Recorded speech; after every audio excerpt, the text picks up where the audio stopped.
테슬라 투자 소식입니다. 서학개미, 테슬라 안 버렸다. 테슬라에 대한 서학개미의 사랑은 굳건했다.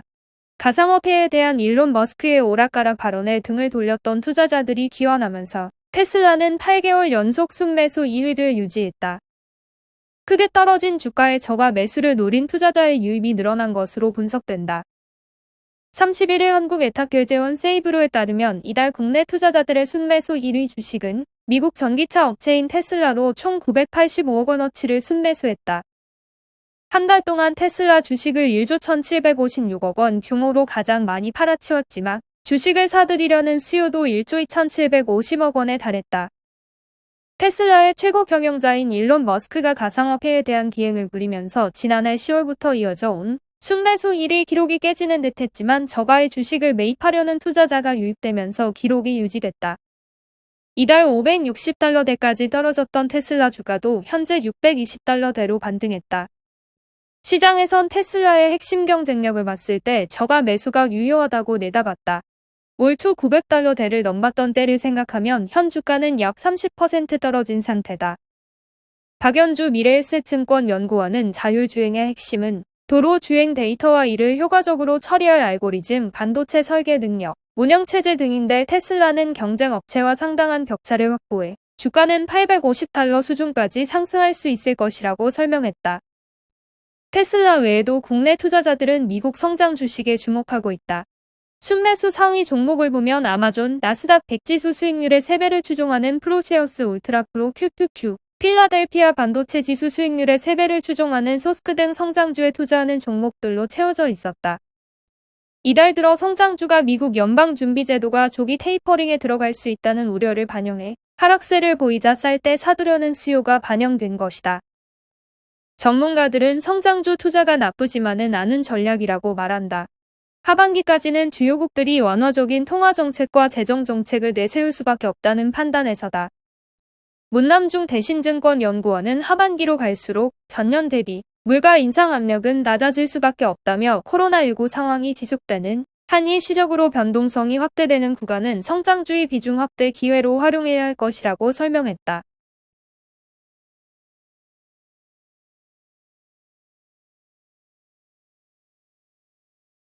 니콜라 투자 소식입니다. 니콜라, 경영진의 주식 성과급 지급. 창업자 트레버 밀턴 2억 달러 어치 받아. 니콜라가 경영진에게 주식으로 조건부 성과급을 지급했다.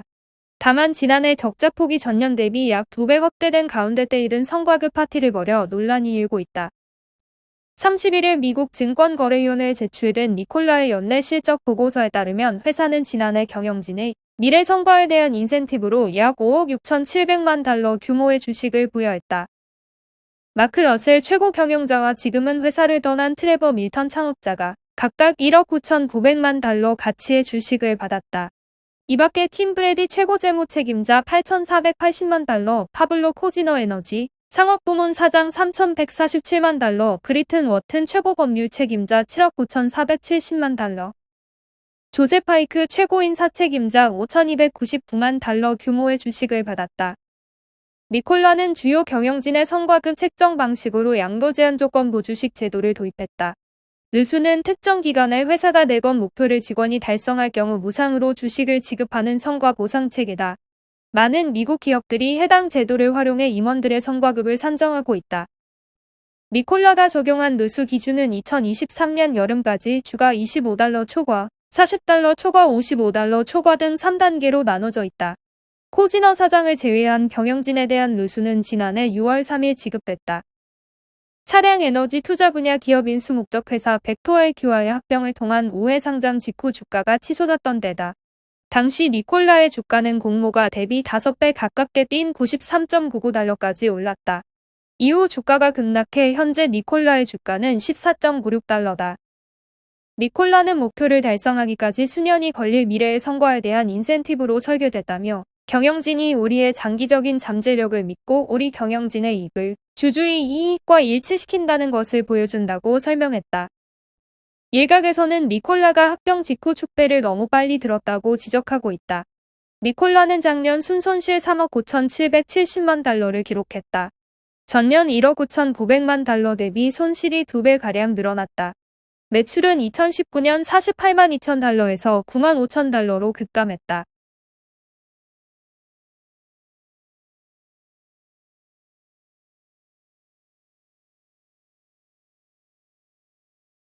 애플 투자 소식입니다. 있는 매장도 없애는 시대에 애플 오프라인 늘린다. 왜? 미국 애플이 코로나19로 인한 온라인 소비 문화 확산에도 오프라인 매장 입지를 강화할 전망이다. 블룸버그는 독일 푼케 미디어 그룹 보도를 인용해 애플이 세계 각 도심에 직영 오프라인 매장인 애플 스토어를 늘릴 방침이라고 전했다. 현재 애플은 전 세계에 약 500개의 애플 스토어를 두고 있다. 보도에 따르면 애플의 소매 부문 수석 부사장인 디어드리 오브라이언은 애플 스토어에서는 소비자들이 새로운 기술을 경험하고 이에 대해 질문할 수 있는 기회를 제공한다. 온라인 판매 사이트에서도 제품에 대한 많은 것들을 배울 수 있지만 오프라인 매장에서는 제품을 직접 만져보며 느낄 수 있다며 우리는 애플 스토어를 더 늘릴 계획이라고 밝혔다. 이는 코로나19 장기화로 인해 오프라인 매장이 축소되는 추세를 거스르는 행보다. 블룸버그에 따르면 팬데믹으로 인해 많은 대형 소매업체들이 온라인 소비 확대에 따른 변화에 어려움을 겪고 있거나 오프라인 매장을 축소하고 있다. 영국 패션 브랜드 탑샵을 소유한 아카디아 그룹은 코로나로 경영난이 가중되면서 지난해 11월 파산 관리 신청을 해 경매에 붙여졌다. 영국의 국민 백화점 기업으로 불렸던 존 루이스 파트너십도 여러 매장을 폐쇄했다. 이러한 상황에서 애플이 오프라인 매장 확대에 나서는 것은 애플의 철학이 고스란히 반영된 결과다. 애플 스토어는 단순히 제품만 판매하는 곳이 아니라 애플이 가장 중시하는 사용자 경험을 공유할 수 있는 복합 공간으로 애플의 기업 문화를 확산하는 데 기여했다는 평가를 받고 있다. 명품 의류 버버리 최고 경영자 출신으로 애플에 합류했다. 2019년 사임한 안젤라 아렌츠 부사장은 애플 스토어는 애플의 가장 큰 제품이라고 언급한 바 있다. 한편 애플은 독일 뮌헨에 10억 유로를 투자해 반도체 연구소를 설립하겠다는 계획을 재차 밝혔다. 애플은 이 연구소에서 모바일 무선 반도체와 소프트웨어 연구를 진행할 예정이며 수백 명의 직원을 고용해 유럽 최대 연구소로 운영한다는 계획이다.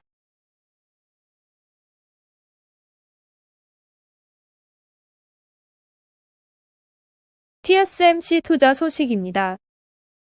TSMC 일본 손잡고 반도체 연구거점에 370억엔 투자. 세계 최대 파운드리 업체 대만 TSMC와 일본 정부가 일본 내 연구개발거점 구축에 370억엔을 투자한다. 여기에서 2022년부터 본격적 R&D가 시작되고 일본의 반도체 기술, 부품 장비 업체 20개 이상이 협업할 것으로 보인다. 일본 정부는 연구거점에 이어 제조거점 구축도 요청할 것으로 예상된다. 니혼게이자이 신문은 일본 정부가 일본의 연구거점을 만드는 TSMC에 대한 지원을 정식 결정한다고 31일 보도했다. 연구개발거점 건설을 위한 총 사업비는 370억엔 규모이고 TSMC와 일본 정부가 절반씩 낼 것으로 보인다. 이 거점은 이바라키현 스쿠바시에 마련되며 올 여름 이후 시험 라인에 대한 정비가 시작된다. 2022년에는 본격적 연구개발이 시작될 것으로 보인다. TSMC의 R&D 거점은 특히 첨단 패키징을 비롯한 후공정에 대한 연구에 주력할 것으로 보인다. 반도체의 회로 선폭을 줄이는 미세 공정의 연구 개발이 기술적 한계에 가까이 가고 있다는 평가가 나오면서 반도체의 회선을 뽑아내는 데 그치지 않고 여러 반도체를 연결해 성능을 높여주는 첨단 패키징 기술이 중요해지고 있다.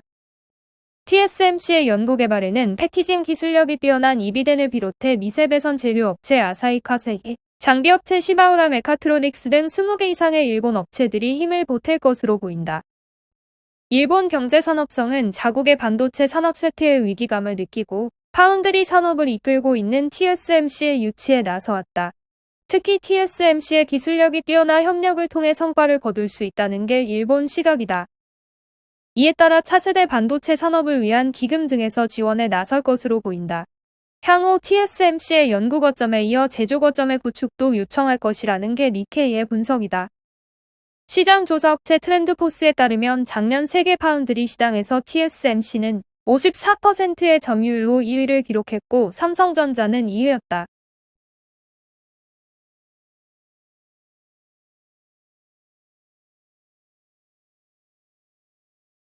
루시드 투자 소식입니다. 루시드 모터스 비밀병기 에어벨 벗다. UX 공개. 테슬라의 대항마로 떠오르고 있는 전기차 브랜드 루시드 모터스가 에어에 적용된 루시드 사용자 경험을 공개했다. 루시드 모터스는 글라스 콕핏 파이널 패널 등을 중심으로 구성된 루시드 UX를 공개했다. 새로운 UX가 직관적이면서도 사용이 편하고 우아하다고 설명했다. 루시드 모터스는 올 하반기 에어의 양산을 시작해 점차 생산량을 늘려나갈 계획이다. 루시드 에어는 퓨어 투어링, 그랜드 투어링, 드림 에디션 등 4가지 트림으로 출시되며 가장 저렴한 퓨어는 69,900달러, 가장 비싼 드림 에디션은 16만 1,500달러에 판매한다. 루시드 UX를 구성하는 주요 부분은 글라스 콕핏과 파일럿 패널이다. 글라스 콕핏은 세 부분으로 구분된 34인치 커브드 디스플레이가 설치됐다. 가장 왼쪽 패널에서는 조명을 비롯해 와이퍼, 유리성의 서리 제거 등의 기능을 컨트롤한다. 가운데 패널은 디지털 클러스터 역할을 수행하고 오른쪽 패널을 내비게이션, 엔터테인먼트 기능을 컨트롤할 수 있다. 파일럿 패널은 차량 내 모든 설정과 온도 조절, 시트 기능 등을 조절할 수 있는 기능이 있으며 글라스 콕핏과 연동돼 음악 또는 내비게이션 상세 컨트롤이 가능하다.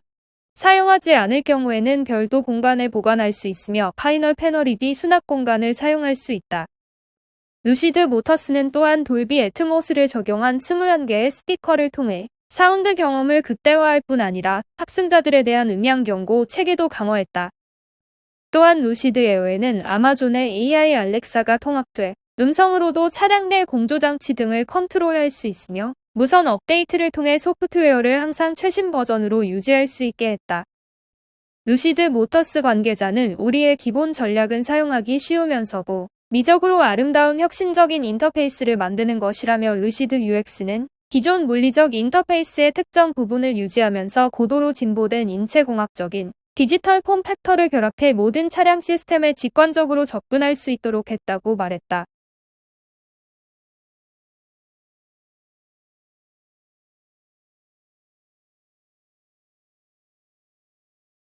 리비안 투자 소식입니다. 제2의 테슬라 리비안. IPO서 78조 원 몸값 도전. 제2의 테슬라로 평가받으며 거대 기업 투자를 유치한 미국 전기차 기업 리비안이 기업 공개서 700억 달러 몸값 만들기에 나선다. 로이터와 블룸버그 등 외신에 따르면 전기 트럭을 전문으로 하는 전기차 기업 리비안은 연말 기업 공개 상장을 추진 중이다. 리비안이 기업 공개를 통해 평가받길 원하는 금액은 700억 달러로 국내 대기업인 네이버나 카카오의 시총보다 높다. 현대자동차 그룹의 현대차와 기아 시총을 합친 것과 비슷하다. 리비안은 아마존과 포드 모터스로부터 투자금을 공급받고 있다. 이들로부터 3조 원 규모 투자금을 유치하며 기업 가치를 높이 평가받아왔다. 1월에는 기업 가치를 276억 달러로 평가받았다. 2월에는 리비안의 몸값이 올해 500억 달러를 가뿐히 넘길 것이란 관측이 나오기도 했다. 리비안의 주력 모델은 미국의 인기 완성차 차종인 픽업 트럭의 전기 버전이다. 전기 스포츠 유틸리티 차량도 개발하고 있다. 국내 배터리 3사 중 삼성 SDI의 배터리를 모델에 채용했으며 협력 관계를 맺고 있다. 미국의 대표 투자은행사인 골드만삭스와 JP모건 등과 함께 기업 공개에 대한 협력을 추진 중이다.